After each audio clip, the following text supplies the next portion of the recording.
It's time again for another episode of Getting to Know Your Indiana Neighbor, and today's subject is truly an icon around these parts. Now, she'll be embarrassed by that term, but you'll know when I tell you that it's true. An icon, I guess, is usually somebody you think that's been around a long time, and this person has. But she's been an icon for a long time around these parts. Yeah, she's moving a little slower, she'll tell you that, but then again, aren't we all? There's so much that we can talk about Ann Ackerman that it could fill up this entire intro. So I'll try to keep it a little bit briefer than what I truly could. But Ann Ackerman, I have to call her Miss Ackerman, Miss A. Never could call her Ann out of respect. But we had a special relationship when I was in sixth grade. And I'll tell you how that came about and how she helped me get through a somewhat difficult time. And I'm sure she's helped a lot of people get through some of those times. We'll talk about that Board of Education, that paddle, that maybe you were on the receiving end. We'll make sure we bring that up. And we might even dig up a video of about 24 years ago when she was being interviewed at the high school for her retirement. That's classic. You won't want to miss that. She's involved in so many things since her retirement, and I know she just enjoys life. And we enjoy her. The subject of today's Getting to Know Your Indiana Neighbor, Miss Ann Ackerman, right now.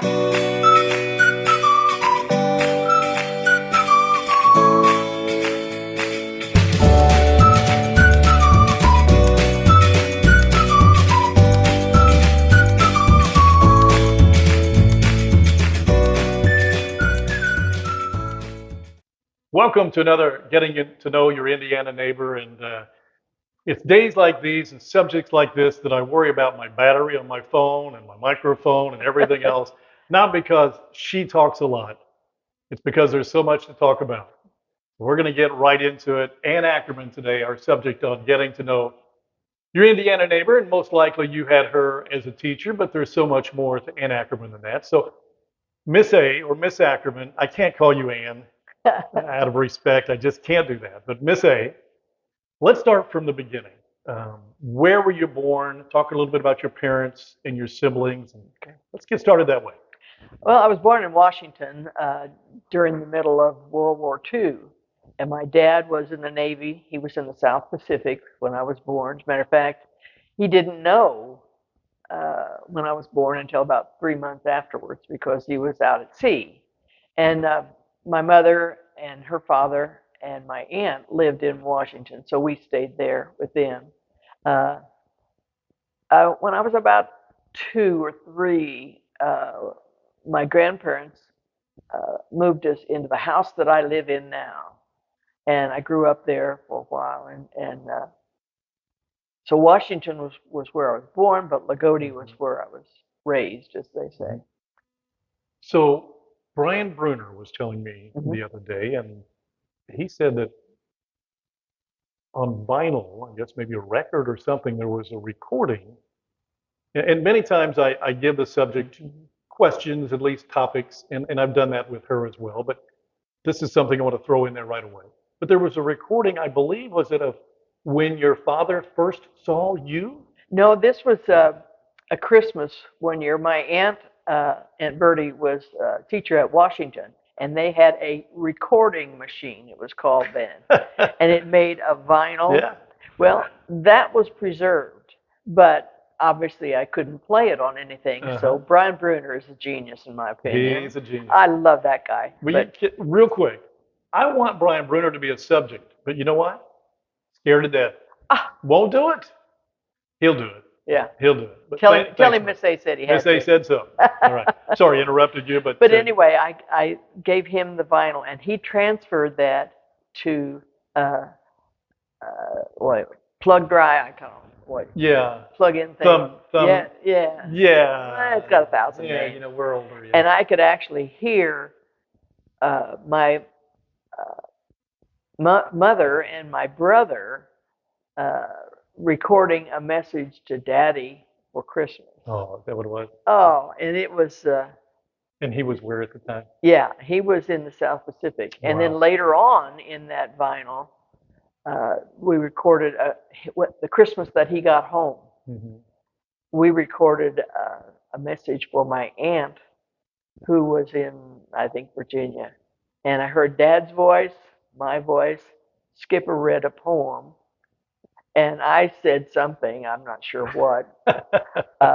And then my little brother had just been born, and he cried for him, but he was a crier anyway, you know. So That was Brooks. yeah, no, that was Joe. Joe. Joe. Okay, all right. Joe, who just passed away not too long ago. Well, tell me about your sibling. Oh, okay. Skipper's my older brother. Mm-hmm. He's the golden boy. Oh boy. Oh yeah, he was into everything. He was a good athlete, and you know, back in those days, Greg, girls didn't participate. Right. They couldn't.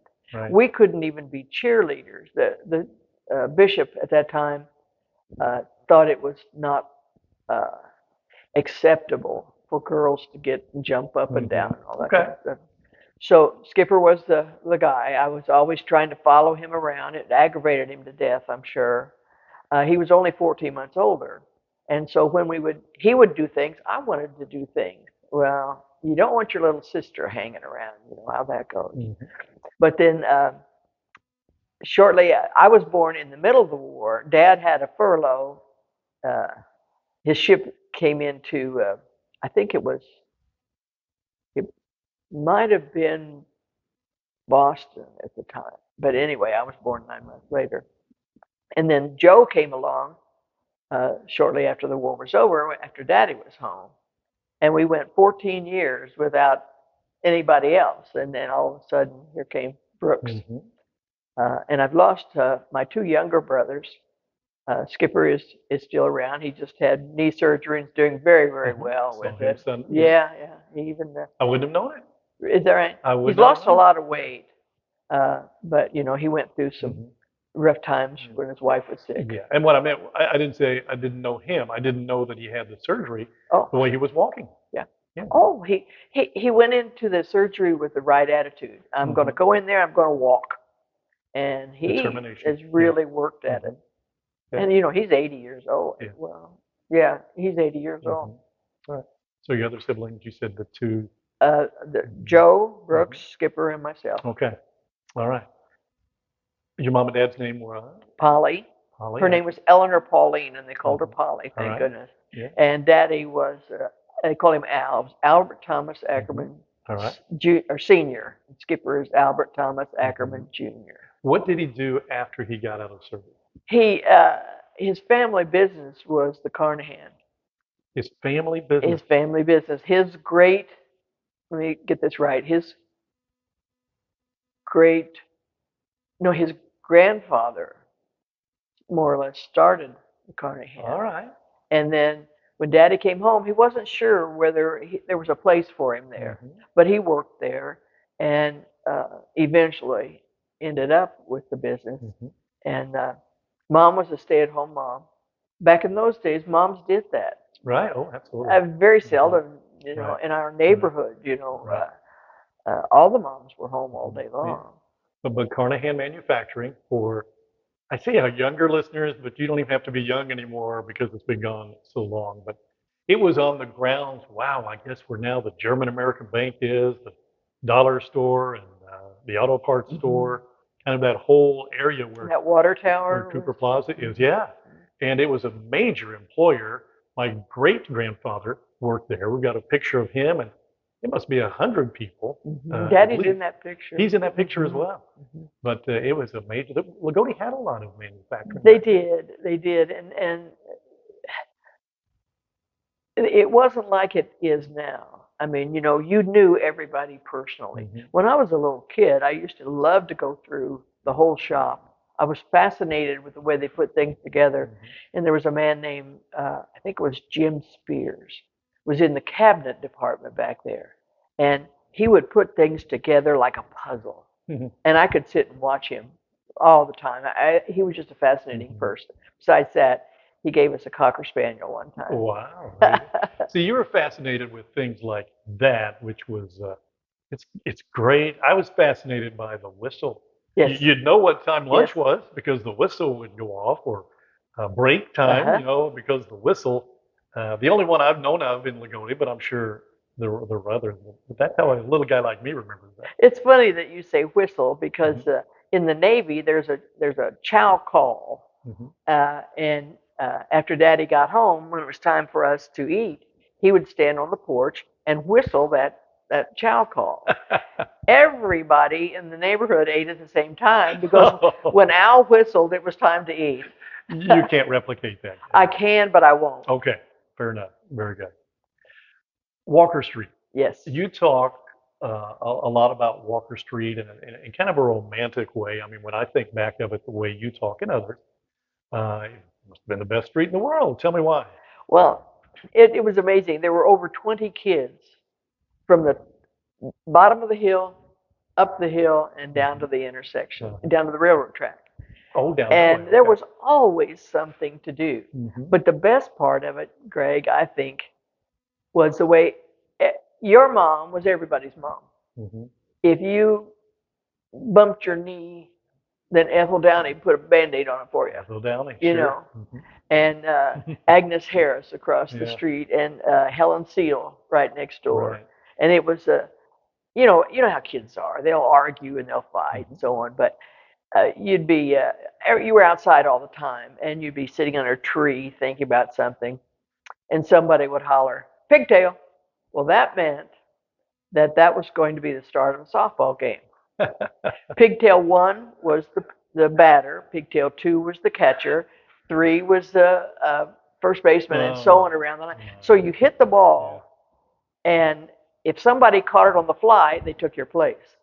But if it bounced once and they caught it, you were out, and everybody moved up a position. And we played in the street all the time. There weren't any cars. Yeah. Well, I know we didn't have a car until, I think I was probably 10 years old. Daddy walked to work every day. But I remember when a car would come by, very rarely, you'd stomp your foot like, why are you interrupting our game, Yeah. And just always something to do. Pigtail and kick the can and hide and go seek. And, Who were some of the kids that you hung around with? well, my best friend probably was Alice Downey. Alice Downey, sure. And she had, there was Mary Jane, her sister, who was, as we got older, was really good to our age group. There was Roger, there was Suzanne Wolf and Tommy, and next door was Marlene, Martha, and Marietta Seal and Charles. And then the Harrises, we had Carolyn, David, Joanne, and later on, Jimmy, and the Larkins. There were Sue and Alice and some of her sisters. We all were sad when they moved to Washington. And Washington, Indiana? yes. That was so far away back then. Oh, it was. Was I mean, my mother, after she finally got a driver's license, that's another story in itself, but her sisters lived in Washington, and she was very close to her sisters. And so she would drive down to see her sisters, but take us to the swimming pool. What a treat. I mean, you'd say, swimming pool, and everybody who wanted to go piled in that station wagon. And, and it was funny because when she was ready to go, she'd call to the swimming pool, and they'd announce over the loudspeaker, Ackerman's, it's time to go. Well, swimming pools about that time, my understanding, I think maybe from my father, of course, previous to the swimming pool being where it is, I guess there was one over at the park, maybe a little wading pool. Do you remember that? I don't remember that, Greg. But I just picture those things back then. Of course, there were difficult times and people argued and such, but just everybody was having fun. Oh yeah, that's what it and seems everybody like. was outdoors playing all the time. Tell me about. Go ahead. We didn't have all that technology stuff. In a way, the technology is good because, right before I left, I said, Alexa, what's the weather going to be? And we didn't have that kind of stuff. No, because we looked outside, we knew if it was warm or not. Yeah, or if your bones hurt, Yeah, we you could tell whether it was warm or not. Tell me about, and I've talked to you this before, but my memory fades, and the distinction with the property of where the elementary school is and the Ackermans. And is it right in saying that was your property at one time? It was, the man that started the Carnahan, L.C. Brooks. Brooks' name comes up all the time, Yes. and it will later on too. I And guarantee his you. middle name is Carnahan, by the way. Was it? Louis Carnahan Brooks. Well, there you go. He had property when up there when there wasn't any development. The Lagoli Elementary. So was it Yeah, just farm? it was my grandmother's cornfield, Okay. and Vince Williams Yeah. farmed it with horses. Uh, Two great stories about that. He planted pumpkins along the edge, and he said to us, "You can have as many as you want. You can have the big ones, the little ones, whatever." Mm-hmm. So you'd go down with your wagon, and you'd pile it full, Mm-hmm. and then you try to pull your wagon back, and you get stuck in the mud and things like that. But the best thing of it, he would unhitch his horses at the end of the field. Okay, that would be about probably the end of the parking lot, maybe, or maybe where the Little League field is. And he would turn them loose, and his farm was right to the north. And he'd turn the horses loose, and they'd run back to the barn because they knew they were finished for the day. And if you got there at exactly the right time, he'd put you up on these big horses, and they had the harness that you could hold on to, and they'd take off running. And you got to ride to the barn. Of course, you had to walk home, but you get to ride the horses. And we thought that was really cool. What years were we talking about? Oh, probably late 40s, early 50s, maybe. Okay. He had the dairy there. Yeah. Yeah. Yeah, the Milkmaid. Yeah. Mm-hmm. Yeah. We were clients of the Milkman. Oh, yeah. He came around, and John Milky Williams. So you get into school, going to St. John, right? Any interesting nun stories you can tell me?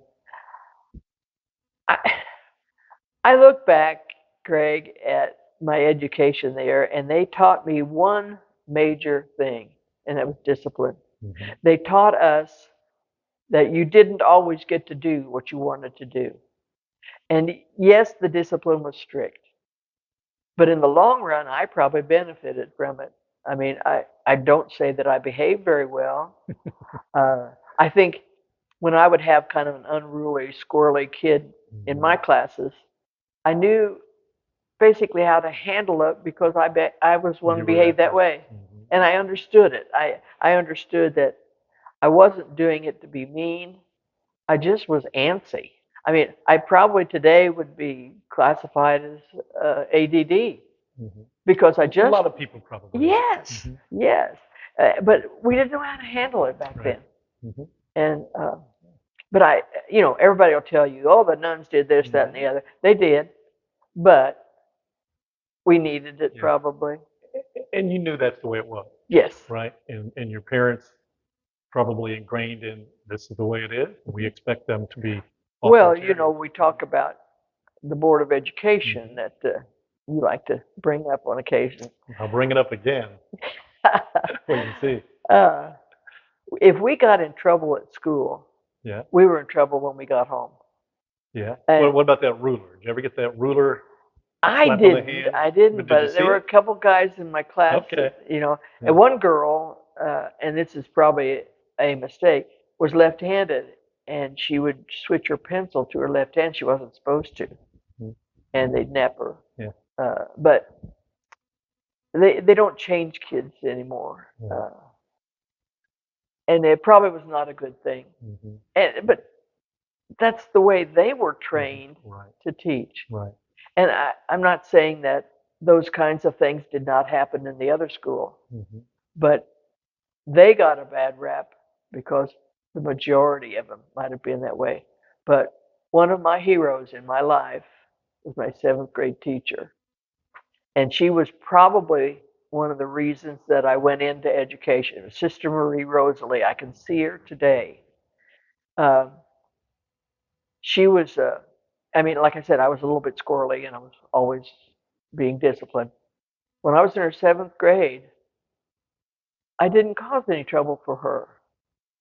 And later on, when I was becoming a teacher, I went up to see her at St. Mary of the Woods.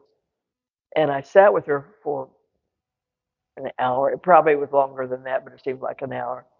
And I said, Sister, what is it that you did that got everybody's respect and so on? And she said, when you have students in your classroom, you need to make them know that you care. If they understand that you care, they will do the right thing. And she was right. I mean, that's a lesson that I never forgot, Greg. And that's a lesson that you lived in your education. I think that's one reason, Miss A, why you're the favorite teacher of so many. They could be scared of you in certain Mm-hmm. situations because you were stern, but Miss A wasn't the mean teacher. She Oh was your no. best friend. Yeah. You could see that you've lived life.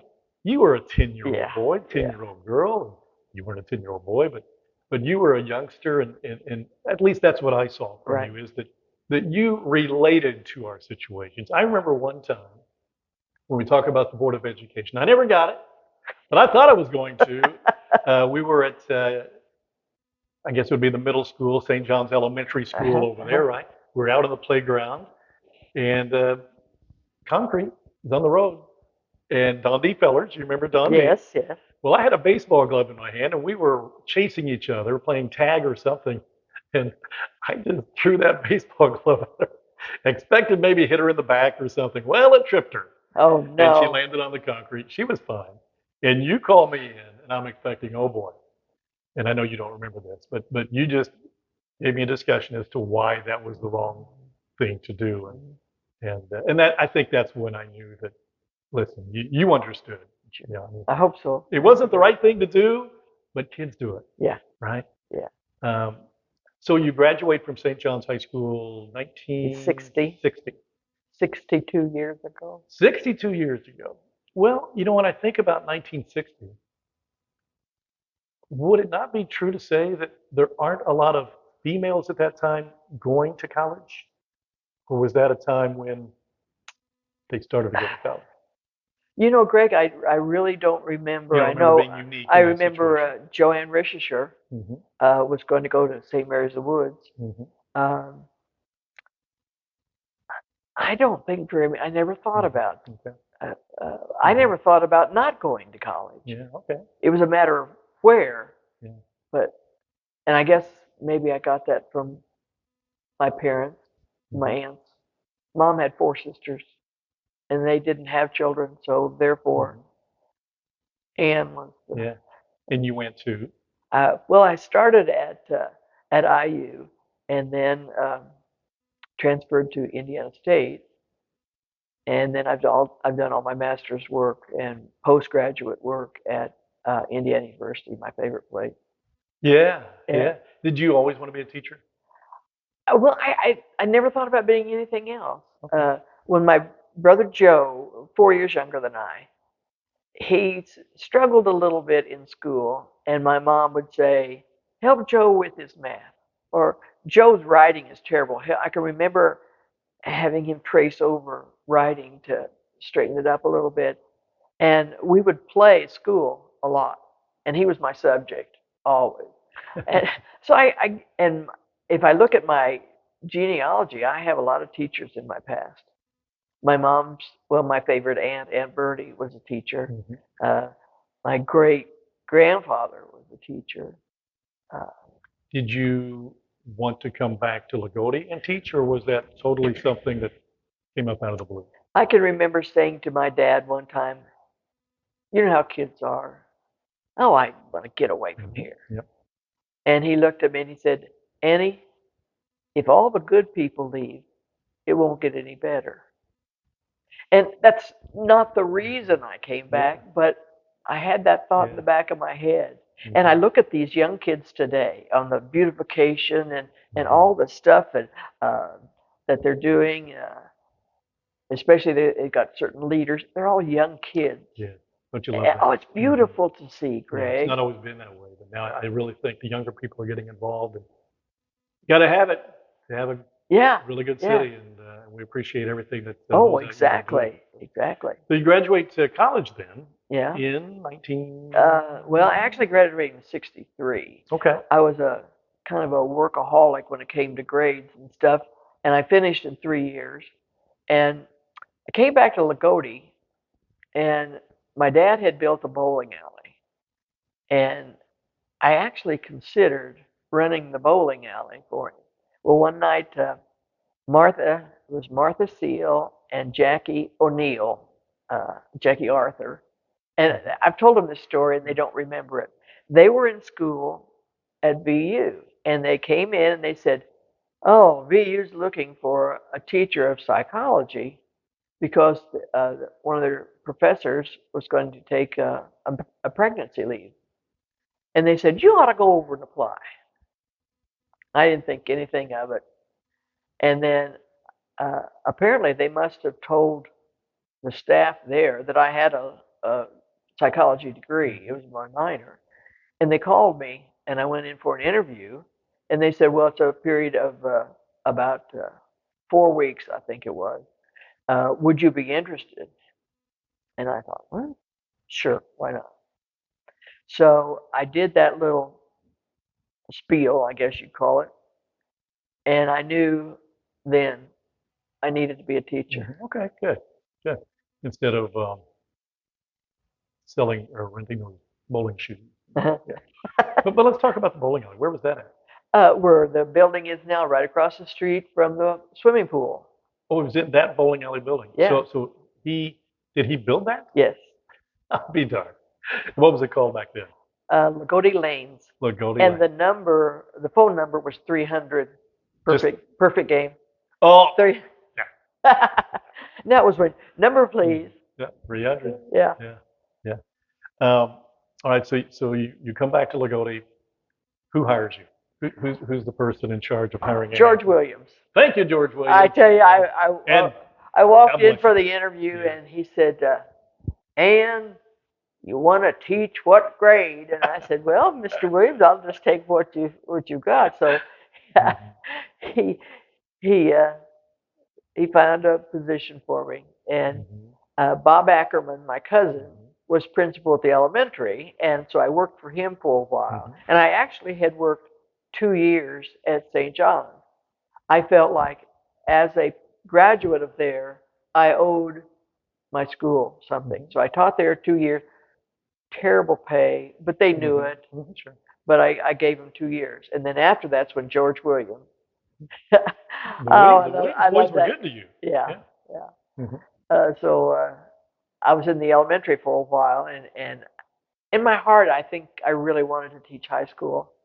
And Don Clemens, who actually was killed in an accident, decided he was going to go into the insurance business. So he resigned late in the summer, and it was kind of hard to get people, Right. And so George called me and said, "Would you like to go to the high school?" He was a great guy. I love that guy. And I said, "Well, I think I would." And then I think he got out of the business, and Tracy Dust, I think, was the superintendent. Yeah. And so I went up to the high school, and that was where I needed to be. All right. Okay. So let me bring out this thing. So this is what we call the Board of Education. Board of Education, right? And those of you of a certain age probably felt this on your backside, right? But according to you, not as many people who say everybody says they got the board. I do know a few, and I witnessed it. My question is, was there, frivolous question, but was there a process? Somebody gets in trouble for a third time, or I guess if it's enough of, it's terrible something they did. What was the process in the mind of, yep, you're getting the board? Well, I think a lot of it had to do with the severity of the offense. Yeah. Or if they had been talked to in the past and it didn't work. Yeah. And if you just needed to make a point, but I probably didn't paddle more than, I don't know, 3 or 4.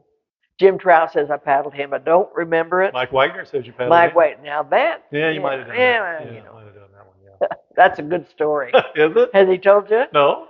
You want to hear it? Yeah. He pulled a chair out from somebody, how you do, and then you hit your back, I do. And I tried to get across to him that wasn't appropriate. Well, I gave him three choices. He could write an essay on why it wasn't the right thing to Yeah, do. that's not mine. He could stay in at recess, or he could take the board. Okay. Well, he was in love at the time, and he wanted to go out to recess. So he thought, how bad can a whack off a board be? Yeah. So that's what he chose. Yeah. And that's the other thing I always did. I gave him a choice.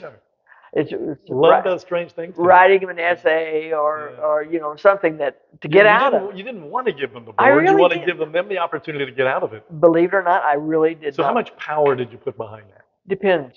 Yeah. Okay. It depends. Yeah. And I've seen kids as they got the board be defiant and kind of laugh at it, right? And they might have cried afterwards a little bit, but oh boy, I remember Ron Richardson, lefty. I don't want to say he was notorious for doing it, but I wouldn't have wanted to gotten it from him. There was one teacher, I won't mention his name because of the story, but we had rooms right beside one another, and he always asked for a witness, which you were supposed to do. And he said, would you witness this paddling? And he had this, I think it was an eighth grader maybe, brought him out in the hall, and he hit him once, and he hit him again, and I grabbed his arm on the third one. I said, that's enough. I thought that it was too hard. Right.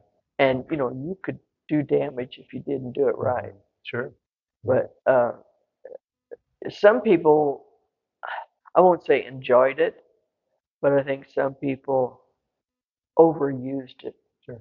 Yeah. Did you have to contact the parent? No. Or was that the responsibility of the child? To my knowledge, if the kid went home and told them, that's how they knew. Probably or if somebody or their brother and sister. Skipper used to run home from school real fast and tell on me before I got there. They probably got another one when they got home if they told them. Well, that's the thing, Greg. Back in those days, if you got in trouble at school, you got in trouble at home. Yeah, absolutely. And it's not really that way anymore. It's a little different now. If you get, yeah. We'll just keep it at that. And maybe it's not now. Maybe it's been for a long time. But obviously, it's different. And I just want to make sure everybody knows the teachers today are tremendous. I just love them, especially here at Lagodi. So I'm not getting anything. You don't want to do that. I don't think they do that. I don't think they do. No, they don't. They don't.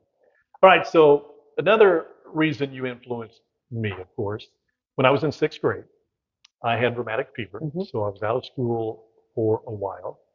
And I remember, I don't know how you got chosen, but you were the tutor. I volunteered. You volunteered, thank you, to come to my house and tutor me.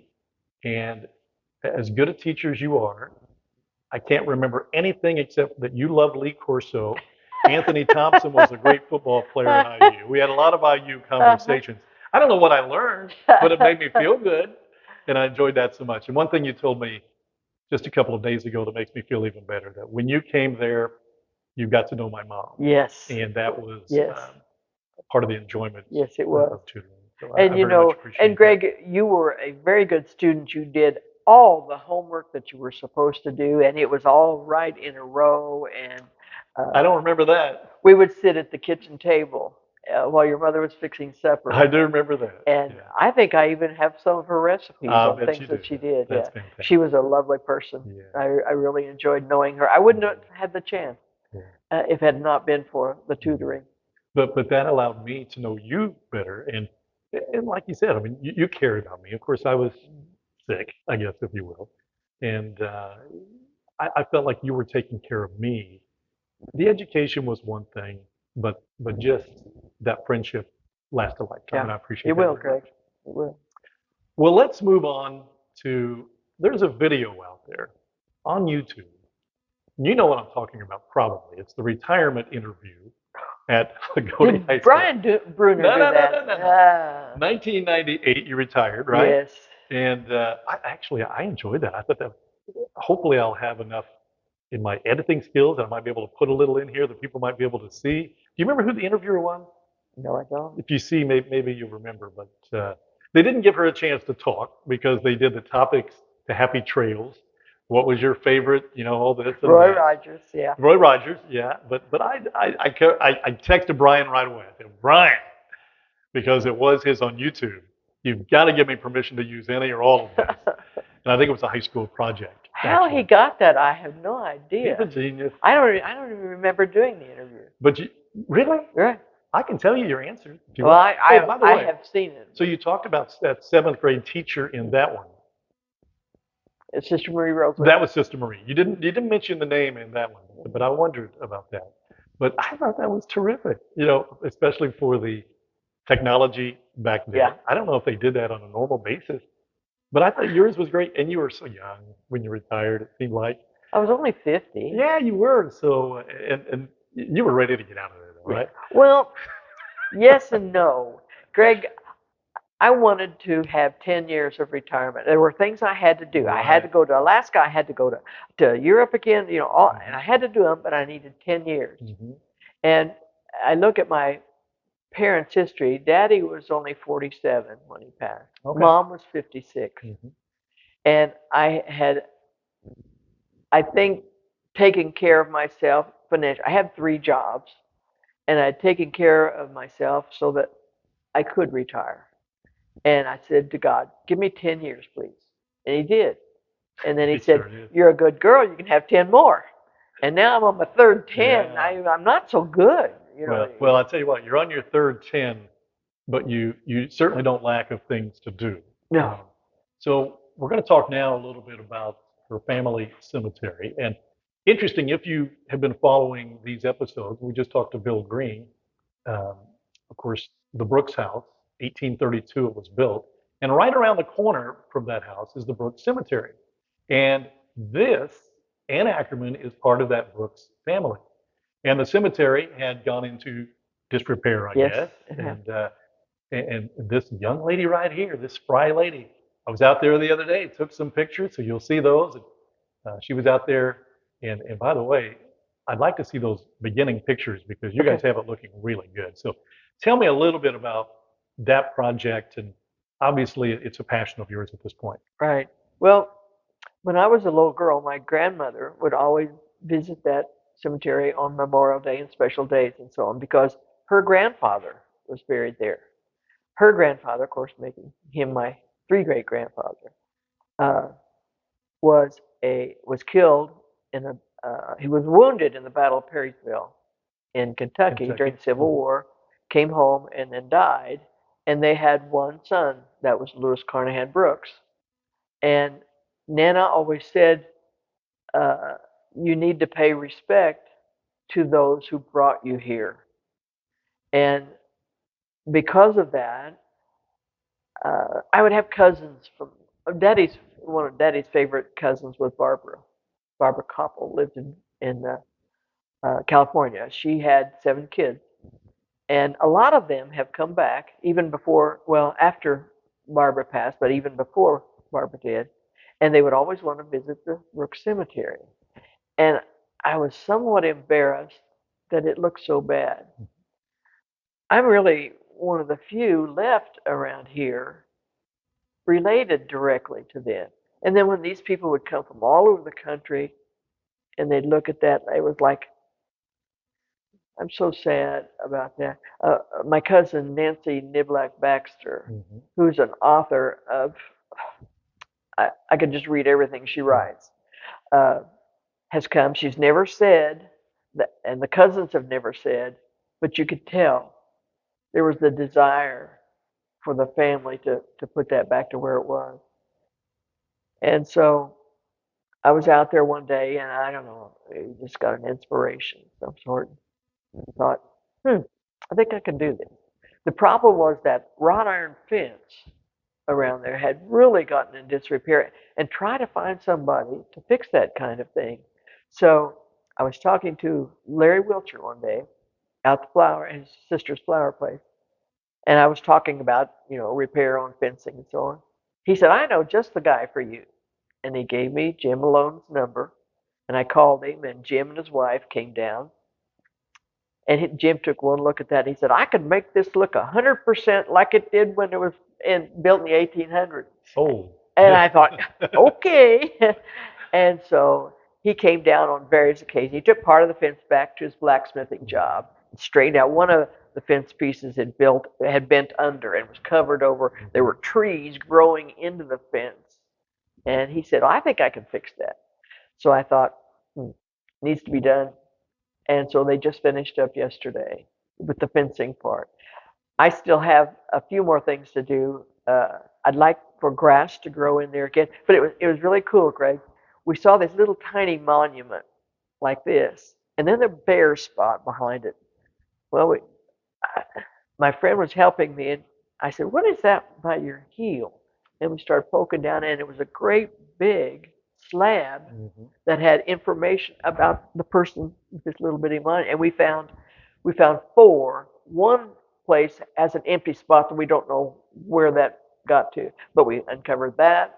We straightened the monuments up. We squirted them with stuff and cleaned them off. But your original question was why? I just think I just think you owe respect to the people that got you here. And uh, my later ancestors are all in nice cemeteries and people clean up and mow around and so on. But these people were the pioneers. They came here from Massachusetts. They were some of the first ones here. Well, obviously, 1832 and a half. Well, there was, yeah, 1832, the house, but one monument, you'll have to remember the lady, but born in like Yes, 1752 yes. or something She like was the that. one whose father was a Minuteman, a Revolutionary Yeah, War soldier. And yeah. she was so proud of that Sure. because on that monument, we cleaned the bottom of it, and on the bottom it says, presented by her family.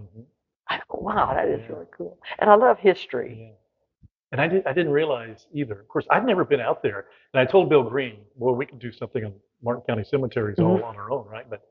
But there you'll find the wrought iron fence and the Brooks family encased in that. But then there are many, many other tombs, Right.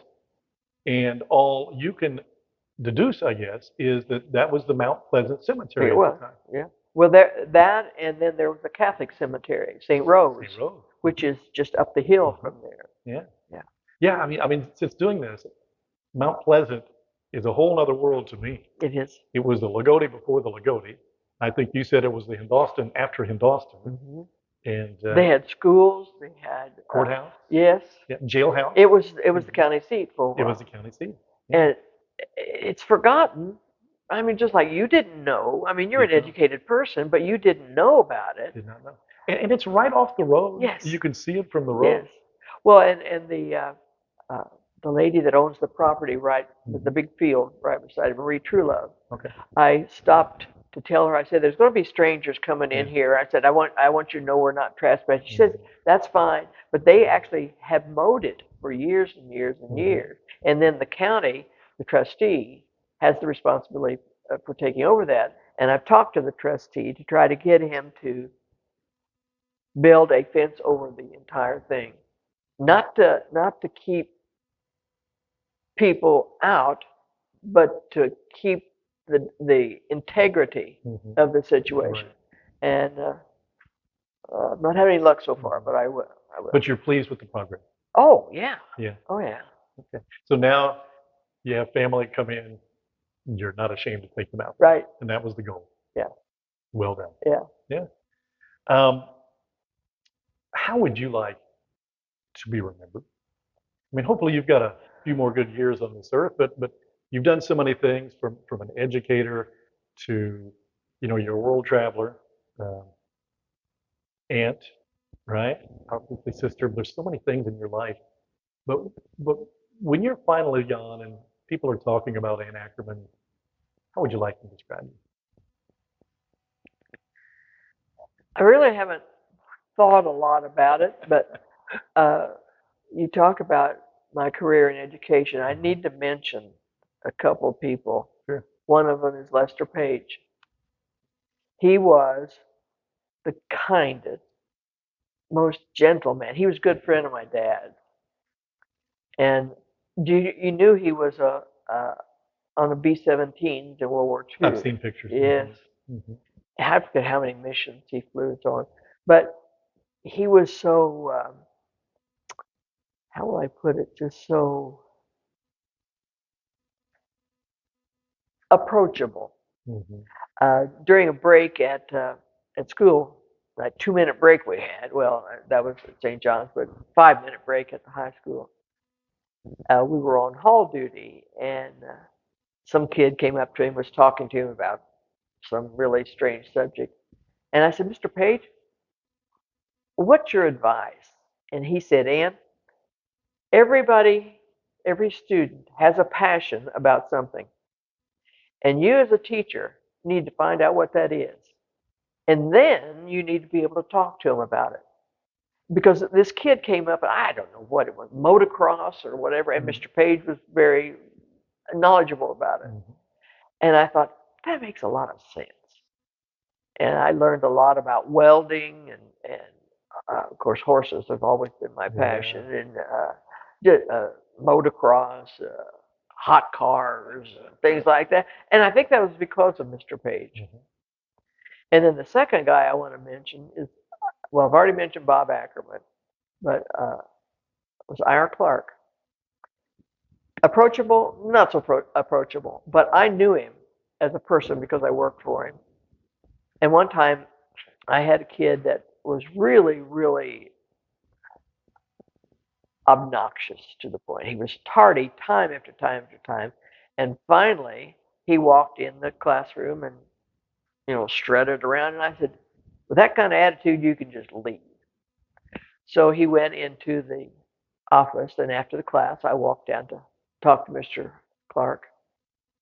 And Mr. Clark, there was kind of an unpleasant situation. As I walked in, the kid got a little bit like, I'm going to punch you in the mouth. And so I said, Mr. Clark said, what's your story? Almost as if, what really happened or whatever. And so I told him what had happened. And I said, why? What'd the kid tell you? And he said, well, it wasn't the same thing. And I said, okay, how do you handle it then? He said, Ann, there's a difference between perception and reality. But you can take a single situation, and this person perceives it one way, and it's reality. The person over here perceives the same situation, and it's different, but it's still reality. So you're not having perception problems, you're having reality problems. And he said, when the kid comes in here and tells me that, he believes that. Yeah. So what you have to do is try to, well, as you said, make you understand that that's not appropriate to do that and stuff like that. I thought, wow, of all things to remember, that's a good one. And if you didn't know him very well, you wouldn't see that in him. But he was a very, very perceptive person. Okay. Yeah, I'm sorry. That's all right. What was your original question? How would you like to be remembered? Well, first of all, I'd like to be remembered as somebody who cared. Somebody who enjoyed life. I mean, I have had a good life, Greg. I've traveled. I got a Fulbright scholarship to the Netherlands one time, meeting other people.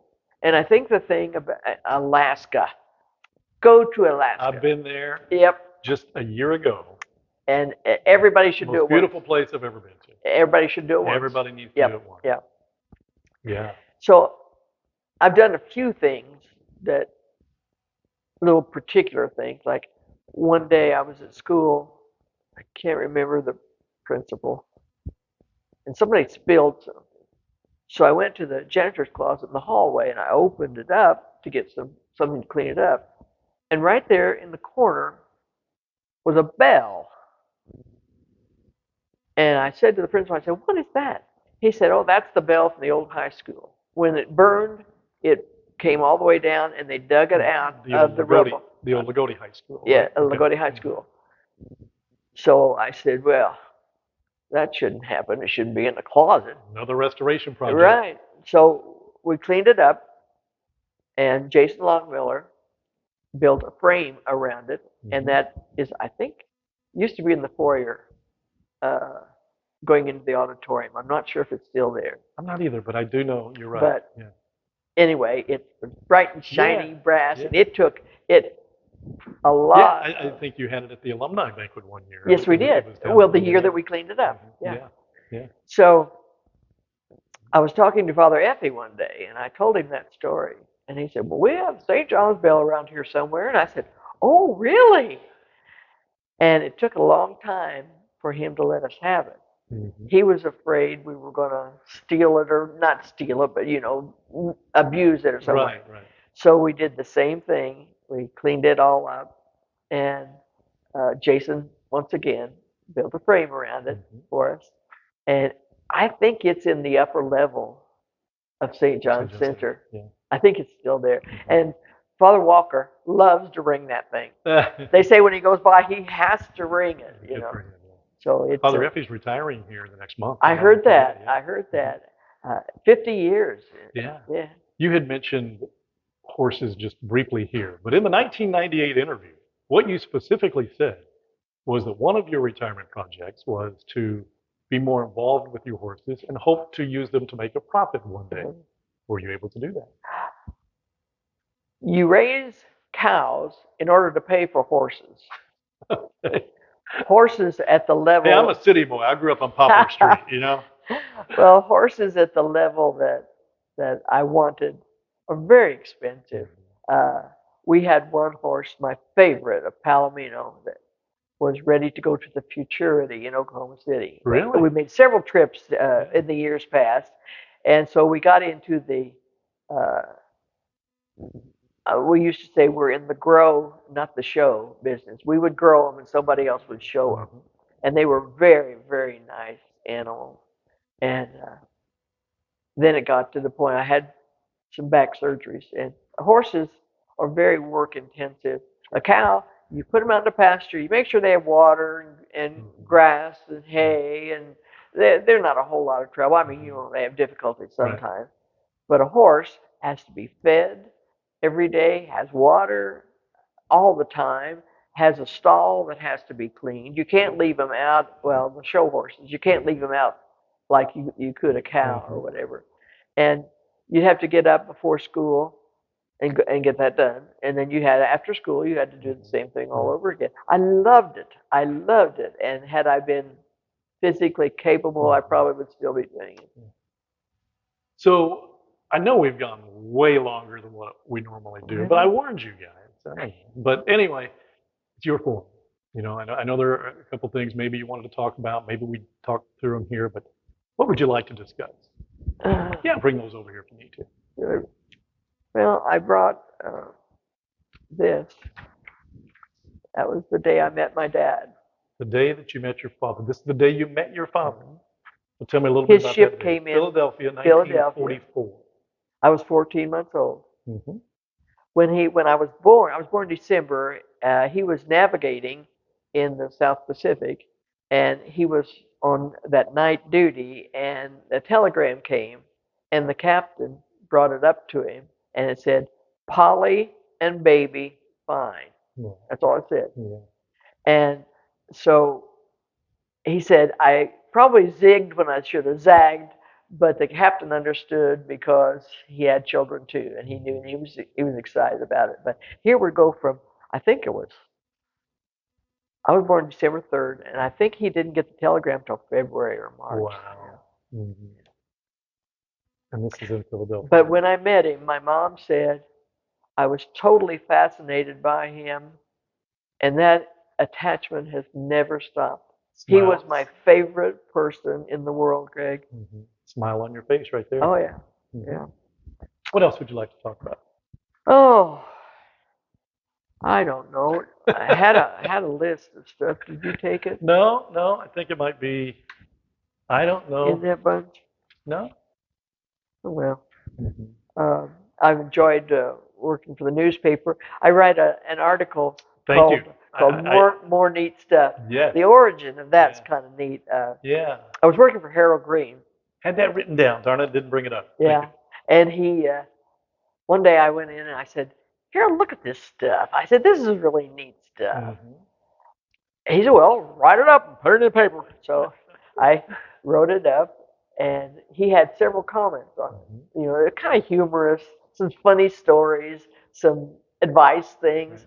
And he said, why don't you do more of that? And I said, well, what am I going to call it then? He said, well, I don't know. You said it was neat stuff. It's more neat stuff. So that's the title of my Which is article. now in the Martin County Journal. Yes, it is. Right? Yes, it is. My uncle Jim Perry. It seems Yeah. like I mention him for some reason every time, but just moved back here from Arizona Oh, he did. a year ago, and good friends with Skip. And I think I told him I was talking to you for this, and he brought that up. More neat stuff. Did he? Yeah. Yeah. As a matter of fact, I met him at an alumni thing one time, and some people you meet, you feel like you've known forever, and I thought he was really a good friend. And he said, I read this stuff to my friends out there all the time. Well, the next week I put in there, this is going to Jim Perry. That's why he's so. Yeah, I got it. Okay. Yeah, he was a good guy. Yeah. He was a good guy. Anything else? I can't think of anything right now. Greg, you know me, I can talk forever. So can I. Yeah. Not a good combination. Yeah, I know. But we're retired, so we got time. That's I know why, you don't. That's why we're retired, isn't it? Yeah. I've been retired now almost exactly a year. Oh my. I know. It's been tremendous. 20, That's why I get to do things like this. 24 years. 24 years. Yeah. Yeah. And I don't regret it a bit. I miss school. I miss the kids. Yeah. But I look at the list of kids graduating, I don't know anything anymore. Oh, one thing. The year the volleyball went to state. I've got pictures. I think Mike. We'll see those in this video. I think Mike Wagner might have been behind it, but they would go by my house. He was trying to make up for this. He would bring the bus by, and I had a big bell, and I don't know the meaning of more cowbell. Yeah. I don't know whether it came from a song or Saturday Night Live. I have no idea. Yeah, with a song. Yeah. So I would stand out there and ring the cowbell. Well, when they won, I won't get teary-eyed about this. That's all right. But when they won, they stopped, and they all got out of the bus. Coaches, everybody got out and gave me a hug. And then the next week, they brought me a volleyball signed by all of them. And I think they knew that in my heart, volleyball was one of my favorite things. And you can't imagine how much I appreciate that. But, I look at the kids on the team. They were the daughters of the people that I taught. Yeah, they didn't really know you, right? The kids didn't probably. Right. But the moms did. Yeah. There was Channel 10 was down here, and they did a little video with that, and it was great. And the players talked about they knew what was going on. They knew the legacy, and I think they enjoyed that so much, and we all did. That's something special. Oh, my. Yeah. Yeah. And it was during COVID, see, and I couldn't go to the games. So the cowbell thing was the. Yeah. By the way, she was my volleyball commentator for a while, and Mike Wagner, I'd move you out of the way in a heartbeat if she would come back. I just want you to know that. But you have a passion for volleyball too, I do. And have forever. But thank you so much for everything. But today, particularly, being our Indiana neighbor. Thank you. That's Ann Ackerman, and she truly is an icon in these parts, no question about it. We hope you enjoyed that. I don't know what time it is. It's probably about midnight or something like that, but that's okay. You watch it as you can, but watch all of it, please. Getting to know your Indiana neighbor with Miss Ann Ackerman. Thank you for watching. Then that fall, I started in the 7th and 8th grade at St. John's. So I taught in the very same building, in the same room where I'd gone to school all my life.